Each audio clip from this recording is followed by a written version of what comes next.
देश की राजनीति में एक बहुत बड़ा पड़ाव है। देश के संविधान के जो निर्माता हैं डॉक्टर भीमराव अंबेडकर जी, चाहे डॉक्टर राजेंद्र प्रसाद जी हों, आज उनकी आत्मा खुश हो रही होगी ये देखकर कि जिस लोकतंत्र को स्थापित करने के लिए इस देश के असंख्य वीरों ने अपने प्राणों का बलिदान दिया, वो लोकतंत्र चोर चक्के लुच्चे और लफंगों के अधीन होने की कगार पर आकर खड़ा हो गया था। मुझे लगता है कि ये बहुत ऐतिहासिक दिन है जब भारतीय जनता पार्टी की सरकार ने अंततोगत्वा राजनीति में शुचिता का, राजनीति में शुद्धता का पैमाना तय किया। जब देश का संविधान बना तब ये सोचा नहीं गया था कि लुटेरे, डाकू, जो भ्रष्टाचारी, घोटालेबाज जो बड़े बड़े मंत्री बनेंगे, जनता के लिए कानून बनाने के लिए बैठे होंगे। एक ग्रे एरिया रह गया था। दिल्ली हाई कोर्ट के एक फैसले में इस पीड़ा को व्यक्त किया गया था। एक याचिकर्ता के पिटीशन का जवाब देते हुए जज साहब ने कहा कि ये मेरा भी दिल पीड़ में है, लेकिन हिंदुस्तान में ऐसा कोई कानून नहीं है जिससे मैं रोक पाऊं इन लोगों को जो जेल के अंदर बैठकर सरकारें चला रहे हैं। विदुर रावल जी, कोर्ट दोषी साबित कर दे तब तो समझ में आता है, लेकिन आप वो 30 दिन अगर है तो आपने उसको हटा देंगे, लेकिन ये तो फिर एक तरीके से सजा से पहले ही सजा दे देना हो गया। जिन्हें कोर्ट ने सजा दे दी उनको पार्टियों ने छोड़ दिया क्या? राहुल गांधी जिनके हाथ में हाथ मिला कर पूरे बिहार में चोर चोर चोर चिल्ला रहे हैं, उस चारा चोर को तो देश के सुप्रीम कोर्ट ने एक नहीं, दो नहीं, तीन मुकदमों में सजा सुनाई हुई और 13 और मुकदमे पेंडिंग हैं। 1996 से पेंडिंग है, आज तक उनको सजा नहीं हो पाई। वो जेल से इसलिए बाहर है कि मेरी किडनी फेल हो चुकी है, मेरे को मेडिकल ट्रीटमेंट चाहिए। और राहुल गांधी उनको हाथ पकड़ के बिहार पूरे में घूम रहे हैं और कह रहे हैं चोरी चोरी चोरी, चोर के साथ पकड़कर चोरी की बात कर रहे हैं। ओम प्रकाश चौटाला जी पर 10 साल की सजा हुई, 3 कोर्टों ने उनकी सजा बरकरार रखी। क्या इंडियन नेशनल लोकदल ने उनको अपने राष्ट्रीय अध्यक्ष पद से हटा दिया क्या?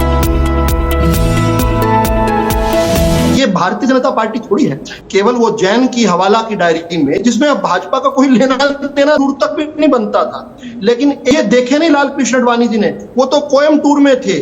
किसी पत्रकार ने उनसे सवाल पूछ लिया कि आडवाणी जी आपका नाम आया है जैन की डायरी में, उन पर आज तक भी कोई आरोप भी नहीं लगा उस प्रकार का, उनके विपक्षों ने भी नहीं लगाया, लेकिन उन्होंने कहा कि नहीं, राजनीति की शुचिता ये दुहाई देती है मैं अपने पद से तुरंत इस्तीफा दूं।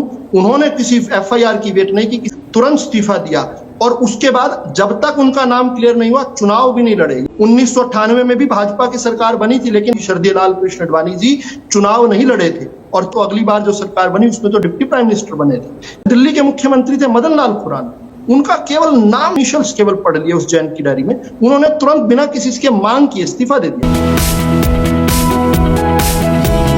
और यहाँ इंदिरा गांधी, हिंदुस्तान के न्यायालयों ने उनके चुनाव लड़ने पर प्रतिबंध लगा दिया, उनको कहा कि आप प्रधानमंत्री नहीं रह सकती। उन्होंने क्या किया?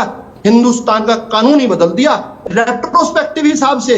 जिनके ऊपर मामला सिद्ध हो गया कि उन्होंने चुनाव में चोरी की, रायबरेली का चुनाव उनका निरस्त कर दिया, उन्होंने जाकर एक कानून बनाया और ये कहा कि मेरे पिछले कुकर्म उनको भी धो दो।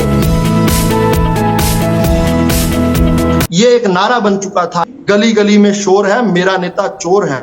हम पढ़े हुए हैं ये नारे सुनकर, कांग्रेस वालों ने बेशर्मी से हंसा करते थे, तो क्या हुआ? नेता का तो काम ही चोरी करना है। एक तरफ तो देश के प्रधानमंत्री मोदी जी हैं, किसी ने मांग नहीं की। कांग्रेसी बच्चे फिरते थे जब अन्ना हजारे कहा करते थे कि लोकपाल के दायरे में प्रधानमंत्री को लेकर आओ, ये नहीं लाने की बात करते थे। यहाँ नरेंद्र मोदी जी अपनी तरफ से एक ऐसा कानून लेकर आ रहे हैं जिसमें अगर देश के प्रधानमंत्री के खिलाफ भी कोई मामला होगा और वो भी 30 दिन जेल में रहेंगे तो उनको इस्तीफा देना पड़ेगा, खुद को भी उस दायरे में ला रहे हैं। दोनों का अंतर एक बार समझ लीजिए।